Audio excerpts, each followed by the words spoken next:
When I say she led us directly to him, it was the most wild thing I have ever experienced in my life. Every time that I was like sad during that time, I would look at him and I would say, "You're proof that the universe loves me." Welcome to season 2 of Seeking Wonder. I'm your host, Annie Binkhauser. This podcast series explores the spiritual connection between humans and dogs and is a companion to my short story, Dog Deities. Dog Deities is about a fictional society where people idolize their dogs, literally. You can learn more about the podcast and read the short story at dogdeities.com.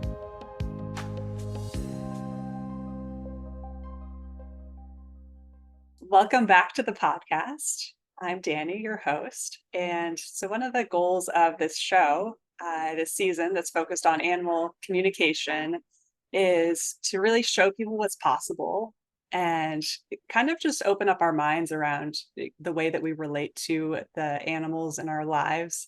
And, it's kind of a starting point to, I think, and talk a lot about this idea of kind of re-enchanting the world. Like, humanity used to be very spiritual and saw kind of like magic and could communicate with like plants and animals, and there was like a lot of symbolism and layers to everything. And then the scientific revolution came around and everything was more focused on like what you could see and measure, and now we're in kind of a new shift where those things are coming back together. And so I feel like there's a strong motivation to understand our pets, the animals that we live with. And so it's a nice starting point to kind of find that magic again in our everyday lives.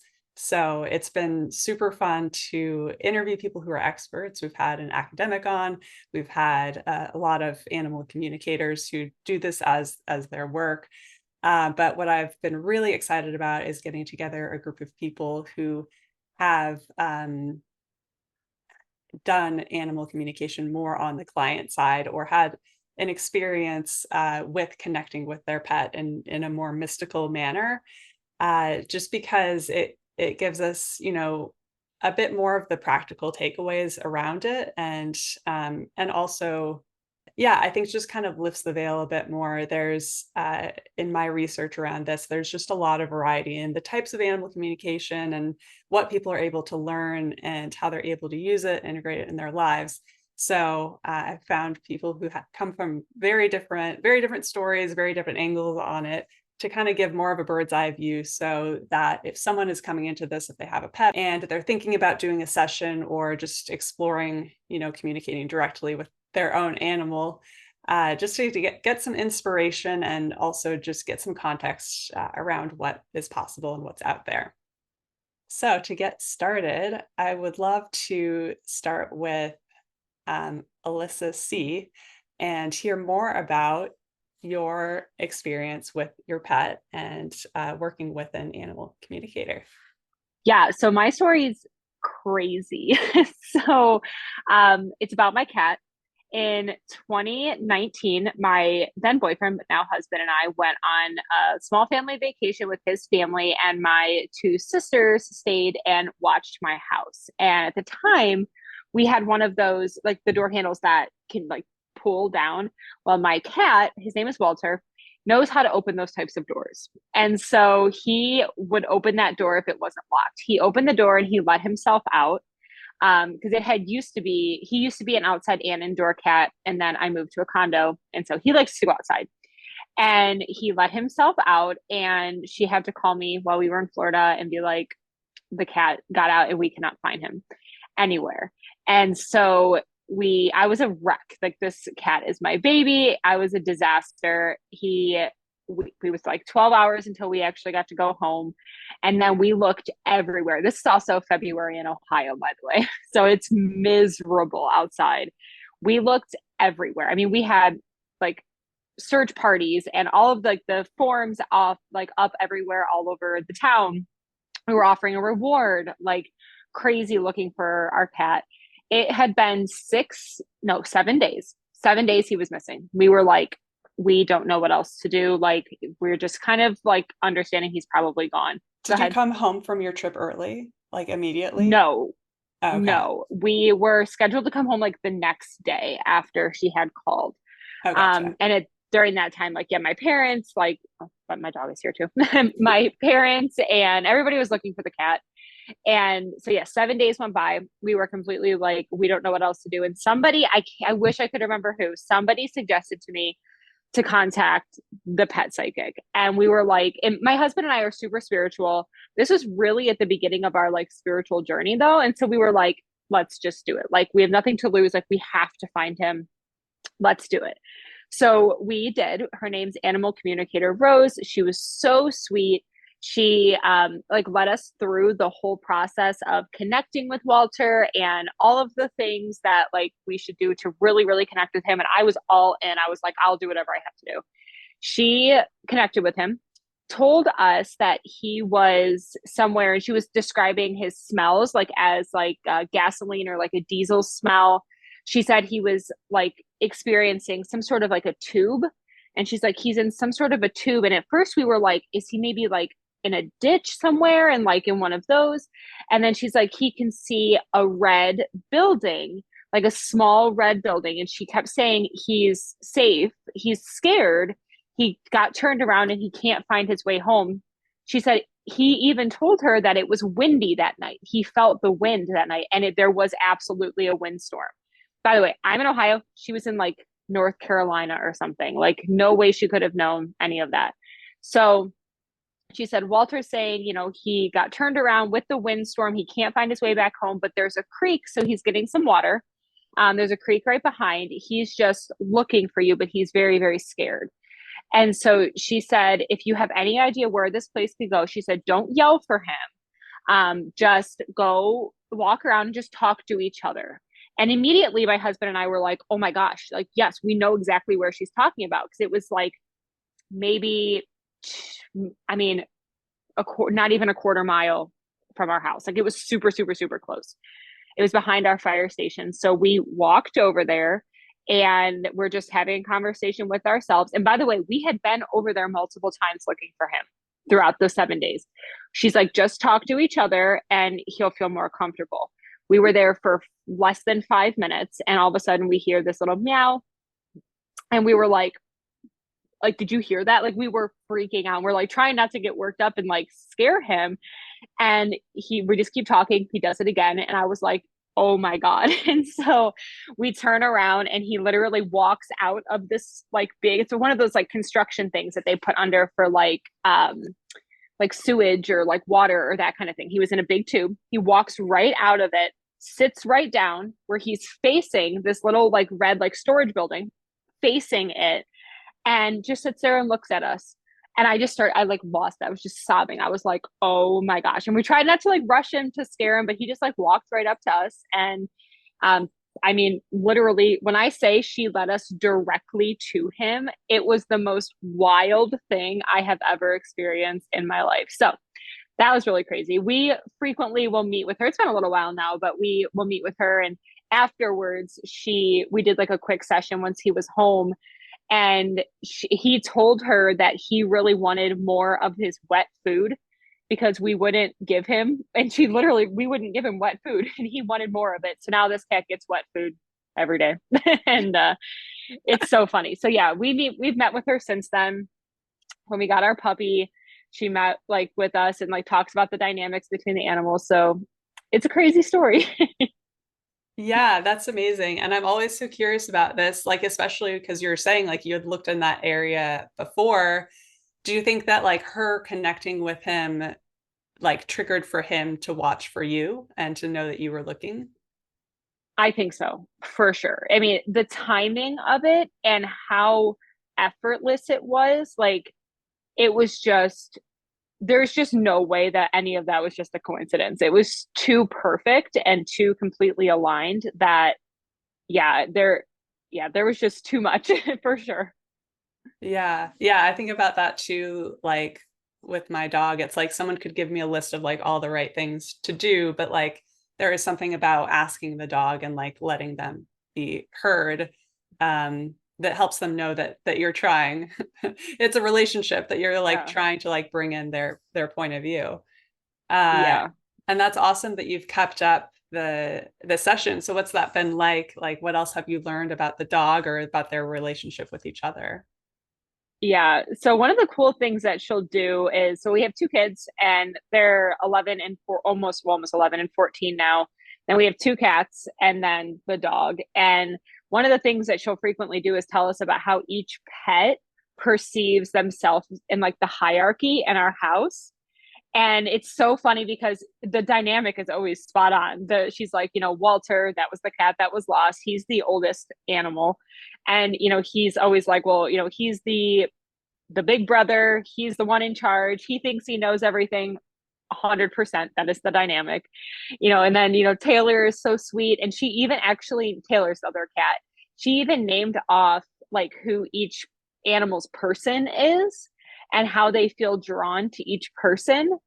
And that was like, again, completely spot on and totally correct every time. And that was really, really cool. And then, like, when we got the puppy, Walter was like not having it. He was like, absolutely not. Because again, he's like, thinks he's in charge.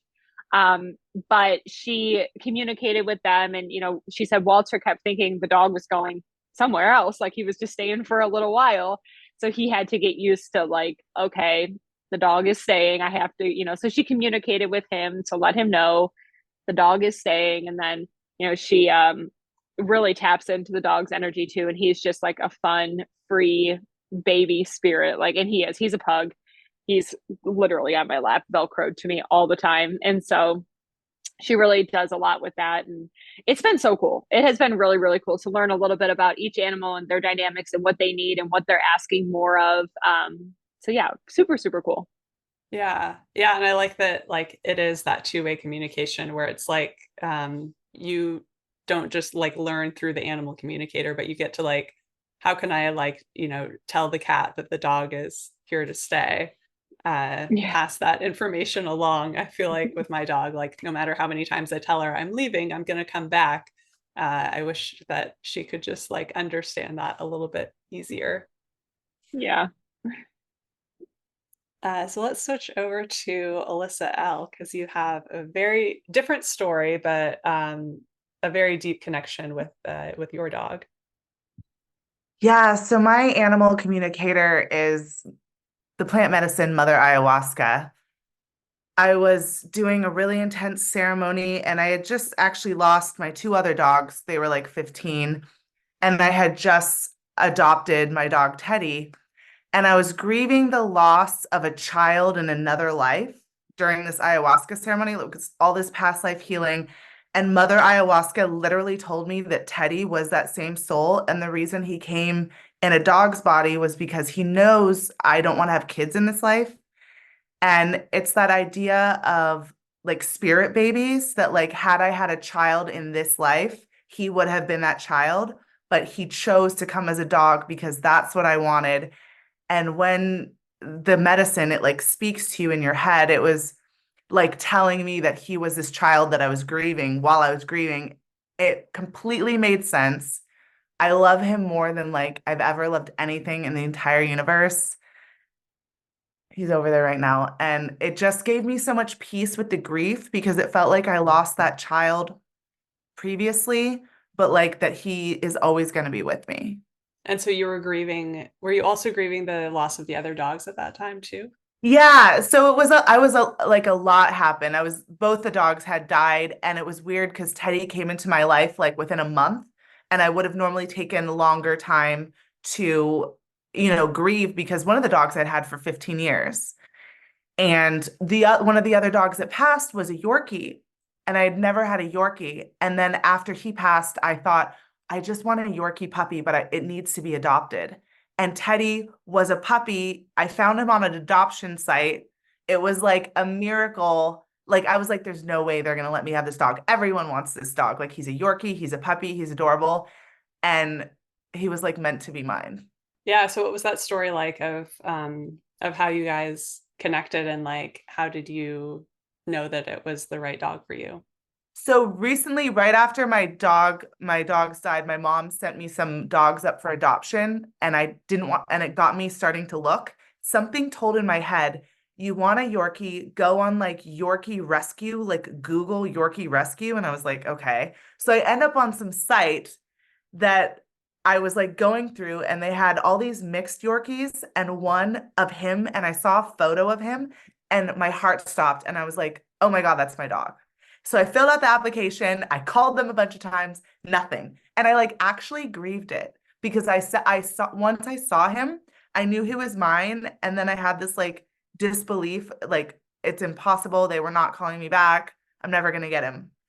And then like a week or so later, I'm checking my spam mail and I got a message from the rescue organization that was like, we went through your application, give us a call.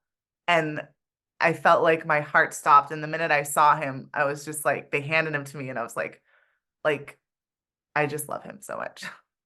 Yeah, it's so similar to like when I saw Bambi. Like there's something about it where it's like, and this is what I've understood about past lives is that you don't necessarily look the same in each lifetime, but there's some kind of recognition and it's yeah, it's so crazy how you can just see the photo and feel that kind of connection with them. Yeah, it's wild because I love animals so much and I think all dogs are cute and whatever, puppies are adorable, but it was like something about him that it was like painful because it was almost like I felt like I was losing him again when I saw him and he wasn't mine yet. I had this feeling of like loss and it must now knowing the past life thing, which I found out later, it must have been like some connection to like the loss of him again or something. Yeah. Are there any details about that past life scenario that feels similar or that are they like repeating in any way or is anything like that? It wasn't that clear. Like sometimes in ayahuasca, you get messages about something, but it wasn't like fully, not that I can remember also, because it's also like a lot of information and then it does, I don't always remember everything. But I think the message was more that it was a loss and that he's always going to be with me and like we're always going to be together. Like it was that kind of thing. Mm-hmm. Yeah. Yeah. And what's the relationship like now in this lifetime? Like how does he influence or support you or He Well, he was there after my two dogs died. My dad had died too. So that was a time where I was in like so much pain. And it was during COVID. So it was like one of the worst times of my life. And Teddy came in and he was like this bright light that like just lit up everything. That I went through a major breakup. He was there. I moved. He was there. It was like this transformation in my life when I feel like if I didn't have him, I would have completely fallen apart. And now I'm like so happy in a much better place and he gets the benefit of that. He's super spoiled. Um I love him, but I think I needed him because I was going through such a painful time in my life that without him I wouldn't have survived. mm-hmm. Yeah, and sometimes with my dog Bambi, I feel like she is influencing my decisions. Um, just I mean, because she loves going on walks, she loves taking naps, and I'm always like, why am I not taking a nap? That looks great. And then, but yeah, I feel like it kind of shifted, well, it shifted my life in terms of like I left a job to work on fiction, which meant I had more time for walks and naps. And then because of that, then I was like, okay, I need to save money now. So I need to like move back to California and stay with my family for a bit. But both Bambi and I were from California. And so I feel like she masterminded a lot of that. So do you feel like Teddy has kind of like any like kind of guidance where like he's shifted decisions in your life? Maybe some of the ones that you just talked about. Now that you say that, we did manifest a house with a backyard, which I know that that was him. But I also think that he had a way of when I was going through all this loss in my life and like also a dark time of probably not feeling a lot of self-worth. Teddy, you know what? Every time that I was like sad during that time, I would look at him and I would say, "You're proof that the universe loves me because he's the best thing that ever happened to me."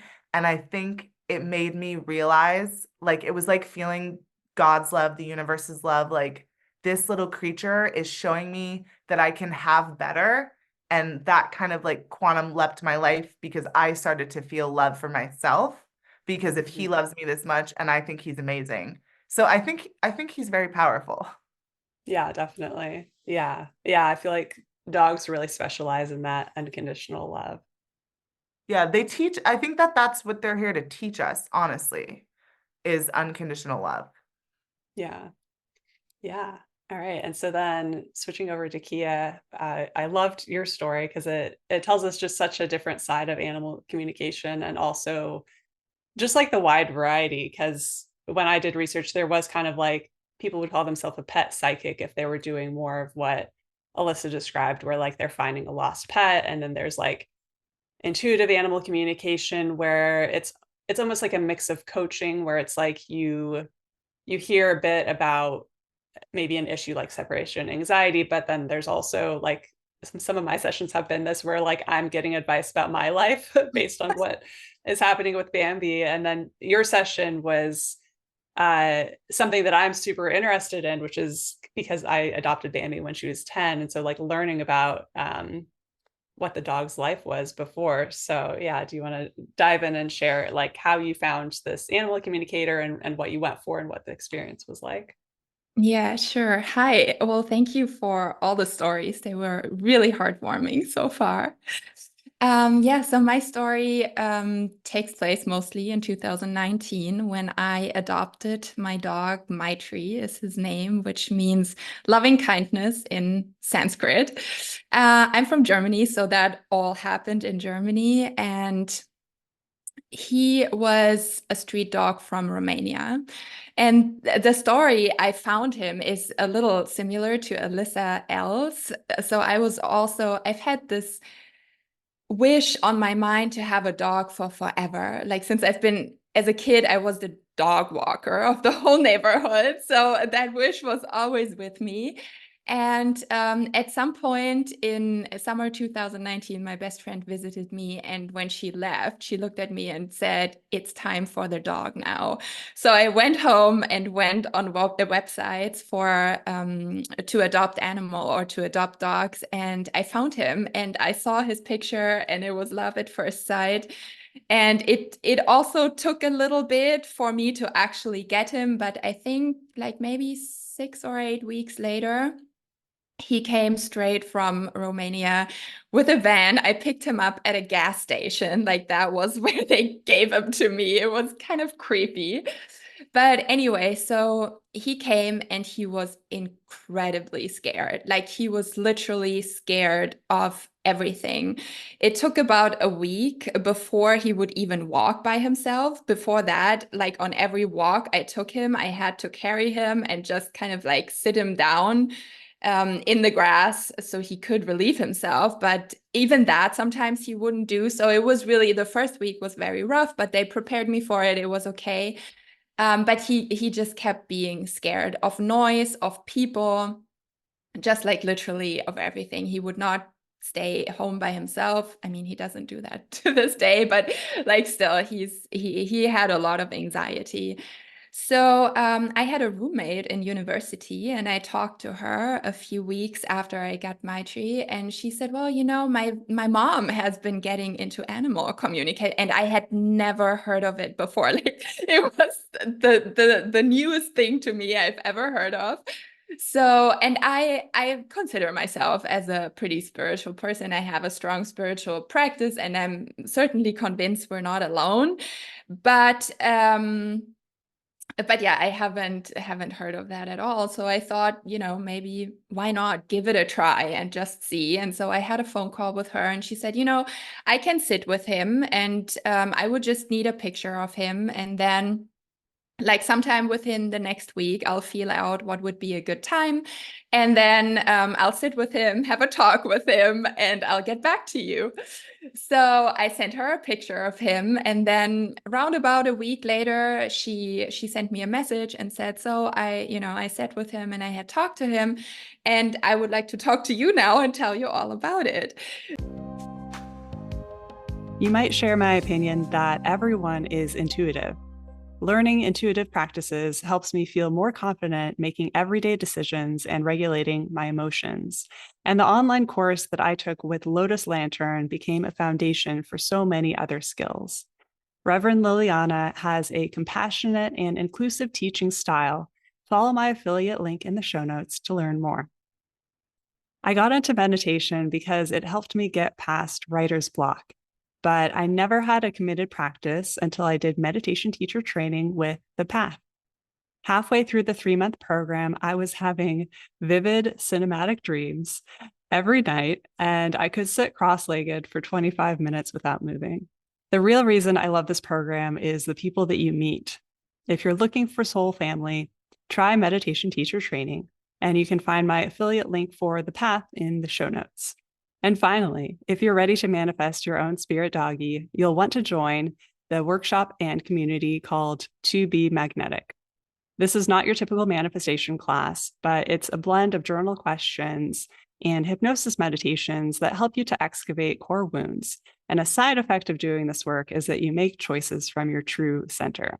So go to the show notes to find my affiliate link for To Be Magnetic, and you'll also get 15% off.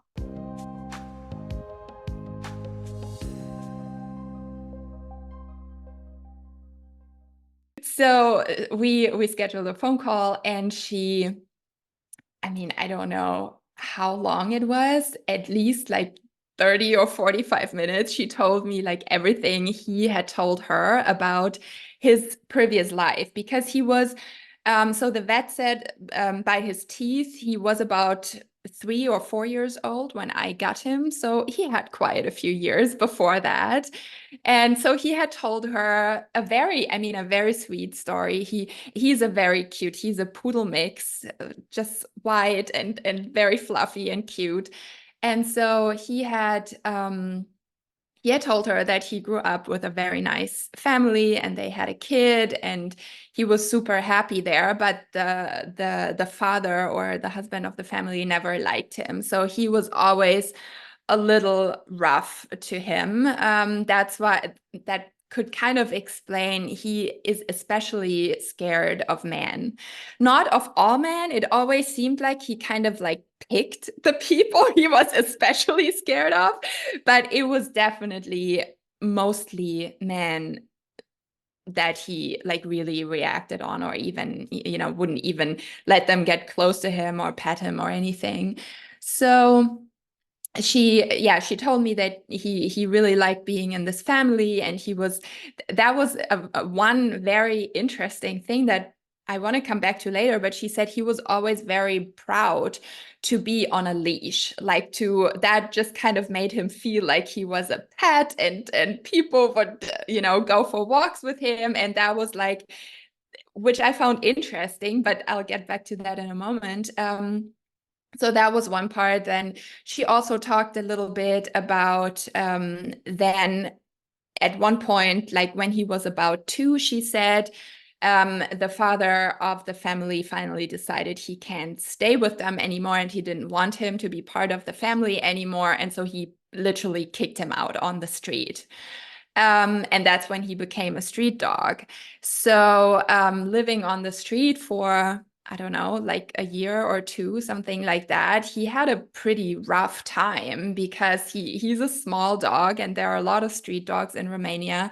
So it was a very touching story then how she described to me like how he was chasing for food and eating out of trash cans and was just always very sad. And a lot of people, in Romania on the streets, they get chased a lot too. So he had to hide a lot and run away. And it was just a very traumatizing time to him. And she described like people with brooms, like he had told her that like especially like people with brooms or long sticks in their hand were like going after him. And so then, when he then finally arrived at my place, he said to her, it was like when he got caught and brought to the animal shelter, that was a pretty traumatic experience for him too, because of course there he's like in a cage with, I don't know, 5 other dogs. And then the day before, so when I got him, he was completely shaved. So they like kind of like did the whole thing. And then he was on the van for 25 hours. So that was like really, even like if he had told that to her, or, I could just know from the whole story of me getting him. So so he told her he's very happy now to be with me and everything is clean and he's getting taken care of and everything. But I've had him probably around about 2 months when I got in touch with her, maybe 2.5. And so he just told her that he's not able to really trust yet. Because he was scared of me too. Like, I mean, you could tell he wanted to come and get closer, but then, yeah, he was just not super comfortable. And then especially like people on the street, and when it would get loud, that was like all things he could really not handle. And then he told her again that he likes to be on the leash. And at that time, I don't think I had taken him off the leash yet, because I was too scared he would run away, because he would just run away from everything otherwise. And so I thought, that's a cute, cool thing. And so, yeah, that was kind of like the story overall that she had told me about his past. But then also she got into a little bit of what he likes to eat and what he doesn't like to eat and all of that. To me, this whole story it was very fantastic. It was always obviously very moving, and like hearing about all the traumatic things and that he got kicked out from the family and all of that. And but then to me, a little it was a little too fantastic to be like, oh, okay, now this dog told all of that to her, and she's kind of like telling it to me, and that's his story now. And I just had a little bit of a hard time believing it. And also some of the things that she talked about on a longer run didn't really fit, because at the same time I had started working with a dog trainer, with a really good dog trainer who works mostly with shelter animals or adopted animals, and knows about all the anxiety issues and all of that. And she taught me a lot of body language of dogs.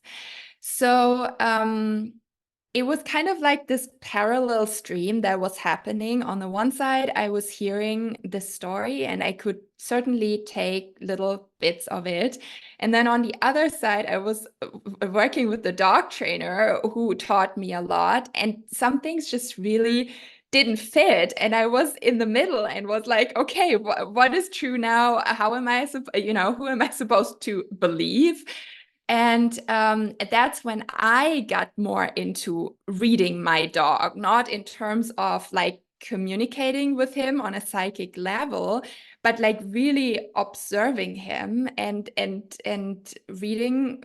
I mean, it's so fascinating what kind of body language. I mean, we all have it, but then if you get into it with dogs, what all they can tell you about their body language. And so, yeah, it was that where I felt like having the talk with the animal communicator was definitely a good kickoff in me getting deeper into his psychic and his behavior and his whole story. But then really working with the here and now and feeling into him and connecting with him, that was actually what to me felt more authentic. Yeah, and I think it is so fascinating. I feel like, the first time I did a session, like I really wanted to know like all those past details. Like it can be almost entertaining in a way. But then it comes back to like how practical and useful is this, like to know that the dog had this experience, like to know that it got kicked out of a house. It's like, well, I'm not going to kick it out of my house, but like, how do I address that? And it does come down to the actual relationship and behavior. So what were some of the ways that you sort of learned to listen or sense from the dog, and how did that help you help the dog? Yeah. Well, maybe one thing that I forgot, why I really appreciated the story, may it be true or not, is because there's a lot of prejudice around Romanian street dogs, because a lot of people say they breed them to then sell them expensive to people that will adopt them. I mean, he wasn't very expensive, but still, you had to pay a fee. And so that story kind of like for me helped me to get in peace and believe that he was not just breeded and, you know, held hostage for years in a terrible environment in Romania to then get to me. So that was kind of like, to me, it's like, okay, he has a story. He actually, you know, was in danger. He got kicked out of a house, and I did a good thing in rescuing him and adopting him and taking him in. So that was definitely, I think, my greatest benefit out of it. So in first place, I could really start reading his body language, like how so yawning, for example, what a lot of people, or when they lick their lips, that's always a sign of anxiety. So a lot of times, like when a dog licks its lips or when they yawn, we think, oh, it's so cute, but it's usually a sign of anxiety, or that they're just like overwhelmed.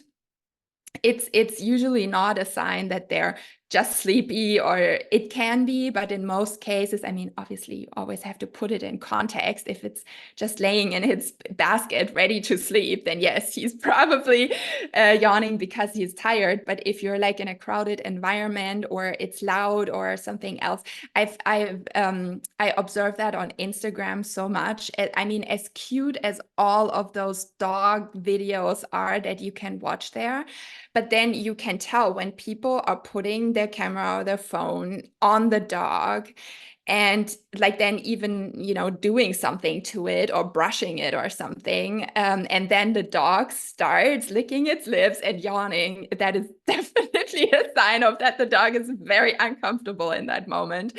So those little hints just started me on really like tuning into him when he gets uncomfortable, when he gets anxious. Also like his whole, like how he would have the freeze mode a lot of times, like when he get really scared, he would freeze. That's another really good example. We went to a theater, to an outdoor theater last weekend, and they had a dog on the stage. And the dog was clear, and it was loud, and people were running around, and the dog was clearly so uncomfortable on that stage. And then walking out, we passed the lady with the dog, and I just kind of said, oh, he's so cute. And the lady said, yeah, he's perfect for stage because he's so quiet and doesn't move. And I was like, yeah, the dog is frozen because it's so scared sitting on that stage in between. And that's just the things, I think, you know, if we are attuned to our dogs and we know that the dog is not just, you know, playing along and being part of the theater because he knows he shouldn't be loud or moving or something, but that the dog is actually frozen because it's so scared. I think that's like all the little things that we can really learn and tune into our dogs. And then, I mean, we can't always address that, obviously. I mean, there is life, and sometimes we just have to go somewhere, or things just have to happen. But I think it's important to or how they have their ears, you know, their tail. There are so many signs. And I actually started speaking to my dog like I would to a normal person. Like I didn't give him any commands, or, you know, just didn't like do the whole dog language thing, which is not a bad thing in general. But with him, it just kind of helped, like having a normal conversation, like to say, please sit down, and not just sit. You know, it's like it's the sound of your voice also that can either soothe or calm the animal, or give it confidence, or like really put pressure on it. Yeah, definitely. Yeah, I feel like it's kind of the nonverbals. I would notice that when I was living with my family, and with Bambi as well, that it wasn't always like the specific words that, like, I don't think she necessarily knows English, but it's like she could kind of understand the intention behind what you were saying, and like probably like even reading the energy, not necessarily just like the literal words. So something I like to ask everyone on the podcast is about their intuition backstory. And so I'm curious, maybe starting with Kia this time, how would you describe like how you use intuition in your life? And was there a moment maybe in childhood or something like that where you felt like you experienced knowing things or just sensing things beyond what was the usual? I'm going to go backwards, I think. So these days, I would say I'm fairly well connected to my intuition. I practice. I'm aware of that. Let's put it that way. I'm aware of that it's not always easy to feel the intuition and to follow it, especially. But yeah, I think over the last years, I've done a lot of work to practice and to really tune into it. And I think what really gave me this awareness and led me there was a human design reading that I had in 2017. So that's a few years back now. And the lady didn't even say anything about intuition, but she did tell me very clearly I have to listen to my body language. Like it's not my brain or my mind that should be responsible for making decisions in particular, but really my body language, and feel into my body, how if I get asked something or if I have to decide in between different things. And that was really for me the kickoff to tune into it and to learn and dig out my intuition and my body feeling, because I had lost that for many, many years. I would say before 2017, at least 15 years, I would say, or yeah, between 10 and 15 years, I was not connected to my intuition or to my body. I do remember a lot of incidences where I felt like decisions I'm making are wrong, like on a feeling level, but I was very much making decisions like on pros and cons and my brain and all of that. So, and before that, in my childhood, that is a good question. I think as a child, I did have a sense of feeling what's good for me and what not. I couldn't at this moment point out a particular incidents or happening, but I feel like, yeah, as a kid, for a while I was pretty well connected to my intuition and to like feeling out what's right or wrong. And for me it was really more interesting to go thoughtfully and mindfully go back to those 10-15 years where I was so little connected, and go into many experiences where I knew better, but I didn't act on it because my mind, my brain told me different, or to go a different way. And so, yeah, these days I really I'm practicing a lot on feeling things out and following my heart. I think that's something that's guided me for all of my life. Like that was something my mom has taught me very early on to follow my heart and to tune into that. Yeah. Yeah. I love that, because I think the word intuition can make people think of like getting messages from the sky, but like you're right, it is more like very tangible, listening to your body. And yeah, in childhood, I think the stakes are lower in many ways. It's like, do you want chocolate ice cream or vanilla? Like you get the freedom to make those choices. And Yeah. then really once you go into school and there's more of like an authority and you're trying to kind of please people outside of you, then yeah, you start looking for external validation on all the decisions. Right. I do. So I don't know if I totally got you right on this. So what you say, like it's a message or something, I would call those downloads or message, or my spirits are talking to me. That is not something I would, for me, define as my intuition. I think for me that is more my connection. So I was really more referring to my intuition as my inner voice, if you want to call it that. Yeah. Yeah, totally. Yeah, I feel like everyone defines the word intuition differently too. So for some people, it is more like those channeled messages. And then for some Mhm. people, it is just kind of how they make decisions. So, Alyssa L., do you want to talk about your intuition backstory? Did it start for you in childhood, or was there a moment when you started identifying as someone who's intuitive? I feel like a lot of stuff happened in childhood that I blocked out because I had some weird like things, seeing things, and then I think I was very intuitive, and then there was a period where I totally wasn't. But then ayahuasca and plant medicine taps me back in, and I actually do get mind like downloads. Like I'll hear voices or I'll just get a message where it's like someone told me something, but it's more like a knowing. It's like someone told me something and I know that that's what I need to do. And what is interesting, and I love human design, I'm totally working on that, always practicing that, because that's like something as adults we need to relearn, because I think we try to think too much and we already know what to do. And that's part of how I think I get intuition, is sometimes I'll know that I'm supposed to do something, even if I don't know that it's going to get me what I want, or maybe it doesn't seem like I want to do it, but there's something that's like, there's something for you here.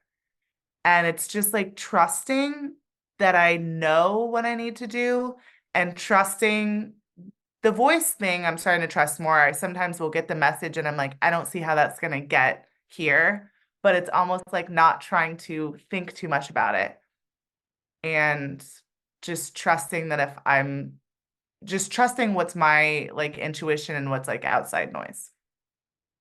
Yeah. Yeah. And I think it's interesting too, how we start to work with this, because sometimes it feels like the inner voice, but sometimes it feels like a voice coming from outside.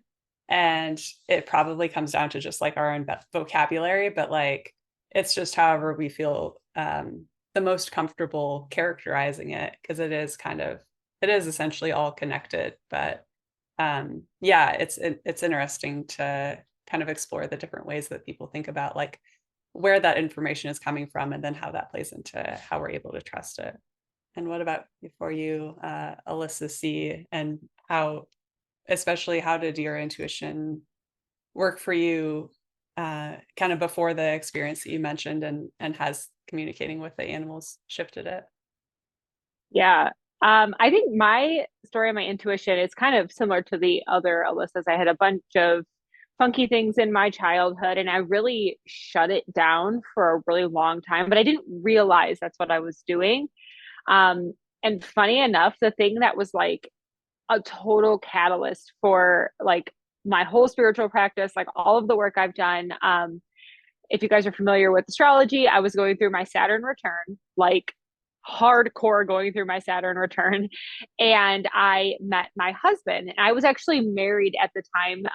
And so my marriage was, on its way out. And I met my husband, and he was one of those people that, it sounds so cliche, but I just knew.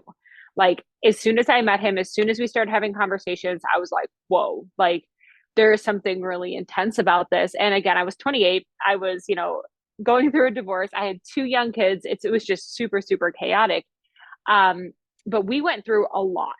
Like the first 3 years of our relationship was extremely tumultuous. Like it was really, really, really hard. We were both coming from relationships. We were both like, again, Saturn return time frame for both of us. It was just super, super chaotic. But there was a couple different situations within that I just knew that I was like, I have to hang on to this. Like we have to work through these issues, because first of all, our problems are going to follow us regardless of where we go. So we need to actually stick it out and work on the things. But I just always had this really, really deep knowing that I chose to just listen to that time. And it ended up being spot on, because our relationship is like the most incredible thing I could ever dream of in my life, but it's been the most healing for both of us as well. We really work well with each other as far as like being each other's mirrors and being each other's teachers and all of those sorts of things. And it has just transpired in the rest of our lives. But when I tell you guys, like, whole other conversation for a whole other podcast, it was so toxic. It was so bad at times. But I just had this deep knowing of like needing to stick it out with him, because it was going to be life changing. And it absolutely has been. Like I mentioned, I'm also a mom. my kids are teenagers and almost a teenager. And that's been a huge part of my intuition as well, is parenting from an intuitive place with them, connecting with each of them. Again, like I said, I really love astrology, so I use that as well. And I'm an integrative health practitioner. So I work one-on-one with women. And a lot of the work that I do with women is intuitive. And so there's a lot of feeling into their energy. I have the same gifts, again, like the other Alyssa said, it's the knowing. I can really differentiate how it feels in my body when I just know something to be true versus when my fears or my anxiety or like outside noise comes in. And so when I'm working with women and I have conversations with my clients for an hour every single week, and when we're talking, I will literally feel into their energy and be able to be like, this feels like X, Y, and Z you might be, experiencing. And most of the time they're like, yep, that's exactly it. I didn't realize it like that kind of conversation. And so, yeah, I would say really the like pet psychic sort of situation was a major thing for me. Again, it was in the beginning of my journey of everything. My husband and I had only been together for about 8 months at the time, maybe not even. And so it was early in our chaos and it was early in our spiritual journeys. And then that happened and it was just bam. And so I've gotten really, really good at listening to that just knowing feeling. And because of that, I've just had so many crazy things transpire in my life in the past 6 years that has been really, really beautiful. But it was really chaotic to get there. And so I'm really thankful that I can listen to it now. But it wasn't easy to get back to that place because, like we said, our childhood, society, all of those things kind of deprogram that from us. But yeah, being able to tap into it now is the greatest gift I could ask for. Yeah. Yeah, that's really inspiring. And I love the way that you described the relationship, because I think a lot of people think if it's the right relationship, it will just be smooth and easy. That's not necessarily what happens or what would even be good for us. Because like you said, there can be so much growth there. And I can relate at least to my intuition giving me the kind of advice that no reasonable person would give me. But Yeah, you ultimately have to be the one to be like, okay, I'm going to trust this. I'm going to go with it and see what's on the other side. for sure. Yeah. Well, thank you so much for sharing your stories. This was really, really fun. And I hope people listening are inspired to try out animal communication, maybe try some ayahuasca. And at the very least, if you know anyone who has a lost pet, please let them know that this is an option, because I would love for more people to be able to connect with their pets in that kind of a stressful situation. So thank you again for sharing your stories. Thank you. Thank you. I hope this podcast brings you closer to your furry friends. And if this episode made you think of someone, why not share it with them? You can send the link in a text message, an email, or even put it in an Instagram story. And to help us reach more people with heartwarming and paradigm-shifting stories about animal consciousness, please leave the podcast a 5-star review.